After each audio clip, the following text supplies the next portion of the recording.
Assalamualaikum warahmatullahi wabarakatuh dan salam sejahtera buat kita semua. Selamat berjumpa kembali Bapak Ibu, rekan-rekan mahasiswa mata kuliah Tata Kelola Keuangan Pemerintahan dimanapun berada. Saya mohon maaf sekali kemarin saya lupa kalau ada mengajar di hari Kamis karena saya kira itu adalah hari Senin ya, karena Rabunya kita libur. Oleh karena itu saya mengirimkan video penjelasan terkait dengan pertemuan 11 kita tentang APBD perubahan. Jadi nanti kalau ada yang tidak paham silahkan boleh ditulis di grup terkait dengan materi hari ini. Jadi baiklah Bapak Ibu, saya jelaskan terkait materi APBD perubahan. Jadi Bapak Ibu, pada materi sebelumnya kita sudah membahas tuntas juga terkait dengan apa itu APBD, terus pendapatan dari mana saja, pengeluaran, terus pembiayaan, prosesnya bagaimana dalam penetapan APBD, terus siapa saja yang terlibat, sudah kita bahas. Pada kali ini kita akan lebih memahami terkait dengan APBD perubahan. Yang menjadi pertanyaan selanjutnya adalah apakah APBD ini boleh dilakukan perubahan menurut regulasi yang ada? Jawabannya adalah iya. Jadi APBD ini dapat dilakukan perubahan hanya satu kali dalam 1 tahun anggaran. Jadi Bapak Ibu, seperti apa sebenarnya proses dalam perubahan APBD itu akan kita bahas dalam slide-slide berikutnya.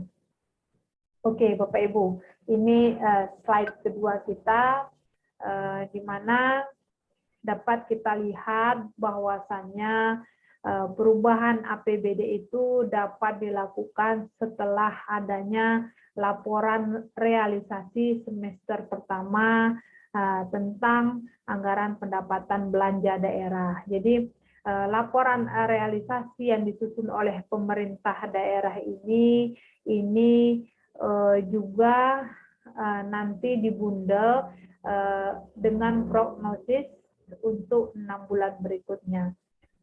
Bapak Ibu, prognosis ini adalah istilah kedokteran yang juga mungkin dapat dipakai dalam istilah politik. Kalau kita lihat dalam Kamus Besar Bahasa Indonesia, prognosis itu adalah ramalan tentang peristiwa yang akan terjadi. Jadi nanti pemerintah daerah menyusun laporan realisasi semester pertama APBD bersama prognosis ini yang akan disampaikan kepada DPRD paling lambat pada akhir bulan Juli tahun anggaran berkenaan. Misalnya pada tahun 2022 ini nanti di akhir bulan Juli itu biasanya pemerintah daerah sudah menyusun laporan realisasi dan prognosis dan menyampaikannya kepada DPRD untuk dilakukan pembahasan. Lalu Bapak Ibu, yang menjadi pertanyaan kita bersama, dalam hal apa saja sih sebenarnya APBD itu boleh dilakukan perubahan? Ada 5 poin di sini, ini yang akan kita nanti bahas satu persatu. Yang pertama, adanya perkembangan yang tidak sesuai dengan asumsi KUA, kebijakan umum anggaran. Yang kedua, adanya keadaan yang memang menyebabkan harus dilakukannya pergeseran anggaran antar unit organisasi, antar kegiatan, dan antar jenis belanja. Yang ketiga, keadaan yang menyebabkan ini saldo anggaran lebih tahun sebelumnya atau silpa itu harus digunakan dalam tahun berjalan. Yang keempat, adanya keadaan darurat, dan yang kelima, adanya keadaan luar biasa. Oke, kita lihat untuk poin pertama. Poin pertama ada disebutkan bahwa APBD itu boleh dilakukan perubahan karena adanya perkembangan yang tidak sesuai dengan asumsi kebijakan umum anggaran. Seperti apa? Yang pertama, adanya pelampauan atau tidak tercapainya proyeksi pendapatan daerah. Jadi di sini pendapatan daerah salah satunya mungkin adanya PAD ya, pendapatan asli daerah. Jika adanya pelampauan atau tidak tercapai karena Bapak Ibu misalnya APBD 2022 untuk PAD-nya itu berdasarkan estimasi ya Bapak Ibu ya, perkiraan, dan dia biasanya asumsinya dia ambil dari realisasi PAD tahun 2021. Maka di tahun 2022 ini bisa saja PAD tersebut meningkat atau realisasinya PAD tersebut bisa saja meningkat atau berkurang. Ini tergantung dengan kondisi ya Bapak Ibu, makanya harus dilakukan perubahan APBD. Yang kedua adalah pelampauan atau tidak terrealisasinya alokasi belanja daerah. Jadi ada misalnya yang sudah dianggarkan belanja-belanja daerah, ternyata ada yang berlebih pagunya dari yang telah disusun sebelumnya. Misalnya untuk kegiatan X, misalnya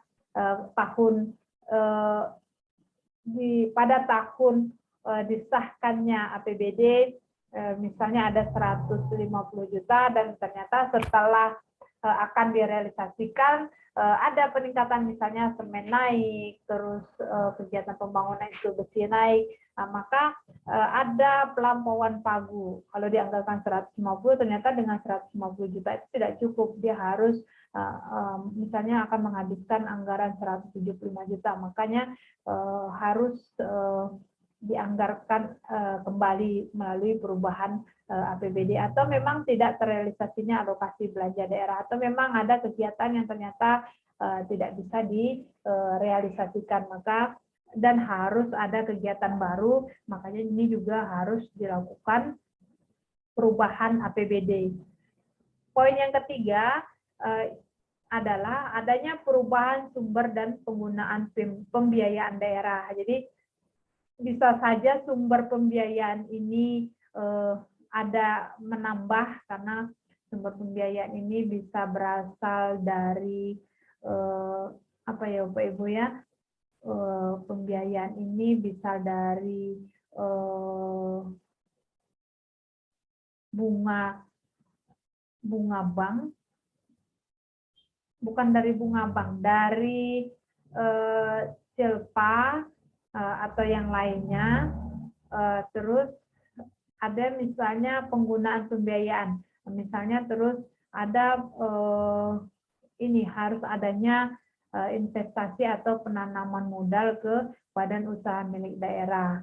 Nah, yang semula misalnya tidak dianggarkan, yang kemudian dianggarkan, nah itu harus ada di sana perubahan APBD. Yang poin selanjutnya adalah Bapak Ibu, anggaran berjalan. Nah, ini anggaran yang dapat diselesaikan sampai dengan batas akhir penyelesaian pembayaran dalam tahun anggaran berjalan. Jadi ini ketika memang ini ya Bapak Ibu ya, ada kegiatan yang memang harus diselesaikan pada tahun anggaran berjalan ini. Dia tidak sesuai ya, kemudian harus disesuaikan kembali. Formulasinya bagaimana Bapak Ibu? Formulasinya adalah dalam rancangan perubahan kebijakan umum anggaran atau KUA serta perubahan ini PPAS, prioritas dan plafon anggaran sementara, itu harus berdasarkan perubahan rancangan kerja perangkat daerah. Jadi KUA dan PPAS itu berubah itu berdasarkan perubahan dari RKPD. Untuk rancangan perubahan prioritas dan plafon anggaran sementara itu harus disertai penjelasan Bapak Ibu. Yang pertama harus jelas program dan kegiatan yang dapat diusulkan untuk ditampung dalam perubahan APBD ini dengan mempertimbangkan sisa waktu pelaksanaan APBD tahun anggaran berjalan. Jadi harus ada penjelasan ya Bapak Ibu, ketika misalnya ada kegiatan baru yang muncul, harus ada penjelasan terkait dengan pertimbangan waktu. Karena misalnya Cukup enggak dari bulan Juni sampai dengan misalnya bulan September, sampai bulan Desember ya Bapak Ibu ya, karena per 31 Desember itu semua kegiatan selesai. Hanya kurang lebih ada waktu 6 bulan untuk menyelesaikan kegiatan. Itu harus ada penjelasannya. Terus capaian sasaran kinerja program dan kegiatan yang harus dikurangi dalam perubahan APBD apabila asumsi KUA tidak tercapai. Jadi ini memang harus ada pula penjelasan terkait sampai di mana capaian sasaran kinerja program dan kegiatan itu yang harus dikurangi. Terus selanjutnya harus juga ada penjelasan terkait dengan capaian sasaran kinerja program dan kegiatan yang harus ditingkatkan dalam perubahan APBD apabila melampaui asumsi KUA kebijakan umum. Jadi ketika ada yang melampaui dari asumsi KUA, ini juga harus ada penjelasan apa yang harus ditingkatkan dalam perubahan APBD. Itu untuk penjelasan poin pertama. Poin kedua, alasan kenapa perubahan APBD itu boleh dilakukan, yang ini adalah terkait dengan pergeseran anggaran. Jadi pergeseran anggaran antar unit organisasi, antar kegiatan, dan antar jenis belanja, serta pergeseran antar objek belanja dalam jenis belanja dan antar rincian objek belanja itu diformulasikan dalam perubahan dokumen pelaksanaan anggaran Satuan Kerja Perangkat Daerah. Jadi ini Bapak Ibu ya, ketika memang ada pergeseran-pergeseran. Nah, jadi baik itu antar unit, antar kegiatan, antar jenis belanja, antar objek belanja, nah itu harus dilakukan perubahan APBD yang diformulasikan dalam perubahan dokumen pelaksanaan anggaran, dokumen pelaksanaan anggaran Satuan Kerja Perangkat Daerah.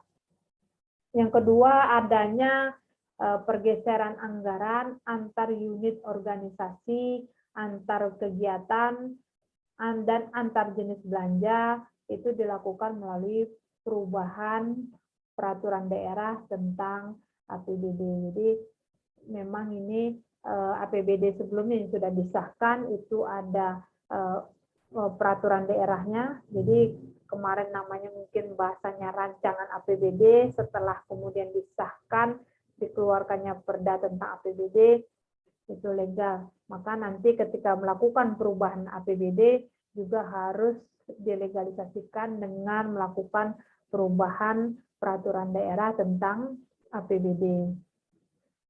Yang selanjutnya Bapak Ibu, pergeseran antar rincian objek belanja dalam objek belanja berkenaan juga dilakukan melalui perubahan peraturan kepala daerah tentang penjabaran APBD. Jadi sebenarnya kalau ini ya Bapak Ibu ya, perubahan penjabaran itu ini dia berbeda dengan perubahan APBD. Kalau perubahan APBD tadi bisa dilakukan antar unit organisasi, antar kegiatan, antar jenis belanja. Tapi kalau perubahan penjabaran itu hanya antar rincian objek belanja dan dalam objek belanja berkenaan. Jadi masih dalam misalnya dalam kegiatan pembangunan X ada belanja modal, ada belanja barang dan jasa. Dan itu yang pergeseran itu antar rincian di dalam kegiatan X ini. Jadi tidak merubah pagu yang ada, tapi hanya merubah rincian-rincian saja.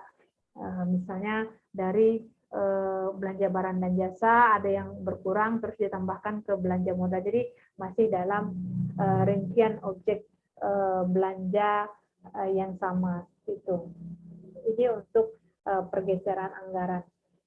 Poin yang ketiga, kenapa penggunaan sisa lebih, kenapa APBD itu perlu dilakukan perubahan, yakni penggunaan silpa bisa lebih perhitungan anggaran silpa tahun sebelumnya ini Bapak Ibu dalam perubahan anggaran pendapatan dan belanja daerah. Jadi penggunaan silpa tahun sebelumnya untuk pendanaan pengeluaran itu harus diformulasikan terlebih dahulu dalam perubahan dokumen pelaksanaan anggaran SKPD dan atau rencana kegiatan anggaran SKPD. Poin yang keempat, Bapak Ibu, kenapa APBD itu perlu dilakukan perubahan? Karena adanya pendanaan keadaan darurat. Jadi dalam keadaan darurat ini termasuk keperluan mendesak, pemerintah daerah ini dapat melakukan pengeluaran yang belum tersedia anggarannya, yang kemudian selanjutnya ditampung dalam rancangan perubahan APBD. Contohnya apa dalam keadaan darurat ini Bapak Ibu? Misalnya seperti tahun 2020 kemarin kita kena pandemi COVID-19 dan harus dilakukan BLT, dan itu memang masuk ke dalam pendanaan keadaan darurat. Dalam hal pengeluaran untuk mendanai keadaan darurat ini termasuk keperluan mendesak dilakukan setelah perubahan APBD atau dalam hal pemerintah daerah tidak melakukan perubahan APBD, ini maka pengeluaran tersebut akan disampaikan dalam laporan realisasi anggaran. Poin yang kelima apa Bapak Ibu? Ini perkembangan yang tidak sesuai dengan asumsi kebijakan umum anggaran. Memang ketika ada perkembangan yang tidak sesuai dengan asumsi KUA, maka APBD harus dilakukan perubahan anggaran. Jadi keadaan luar biasa ini merupakan keadaan yang menyebabkan estimasi atau perkiraan penerimaan dan atau pengeluaran itu mengalami kenaikan atau penurunan lebih besar dari 50%. Ini masuk keadaan yang luar biasa ya Bu Ibu ya. Jadi estimasi penerimaan yang mengalami kenaikan lebih dari 50% itu bisa untuk menambah kegiatan baru. Ini yang harus dituangkan dalam RKA SKPD. Yang kedua itu harus menjadwalkan ulang atau meningkatkan capaian target kinerja program dan juga kegiatan dalam tahun anggaran berjalan, yang mana nanti ini dituangkan dalam dokumen pelaksanaan perubahan anggaran Satuan Kerja Perangkat Daerah. Jadi itu ketika estimasi penerimaan mengalami kenaikan 50% lebih. Kalau estimasi penerimaan itu mengalami penurunan lebih dari 50%, itu dilakukan penjadwalan ulang ini Bapak Ibu atau pengurangan capaian target kinerja program dan kegiatan dalam tahun anggaran berjalan ini harus dilakukan dokumen pelaksanaan perubahan anggaran juga oleh Satuan Kerja Perangkat Daerah. Jadi Bapak Ibu, ini untuk poin selanjutnya terkait dengan jadwal perubahan APBD. Jadi jadwal ini ada 7 alurnya. Yang pertama yaitu penyampaian rancangan perubahan kebijakan umum anggaran dan rancangan prioritas dan plafon anggaran sementara atau PPAS kepada DPRD. Ini waktunya minggu pertama bulan Agustus. Terus kesepakatan perubahan KUA dan PPAS antara kepala daerah dengan DPRD ini dilakukan minggu kedua bulan Agustus selama 7 hari.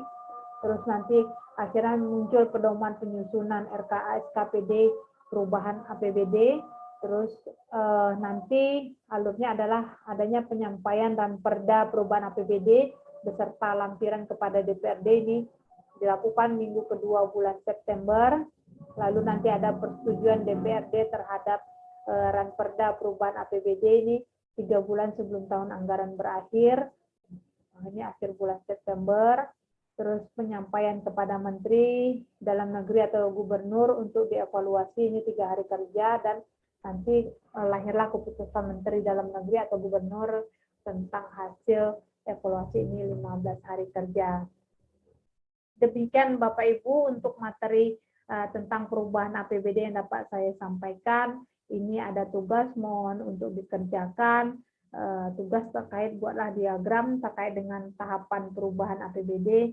Tugas ini dapat ditulis tangan atau diketik. Silakan tugas-tugas yang saya berikan itu dikumpul saja di file pribadi terlebih dahulu. Nanti dibuatkan portofolionya untuk tugas-tugas dan kemudian dikirim ke email saya sebelum ujian akhir semester dilakukan. Dan untuk penjelasan terkait dengan perubahan APBD juga saya nanti akan mengirimkan video di grup WA terkait dengan jadwal atau proses perubahan APBD ini. Demikian Bapak Ibu, salah dan gagal saya mohon maaf. Sesuai dengan wabillahi taufiq wal hidayah. Assalamualaikum warahmatullahi wabarakatuh.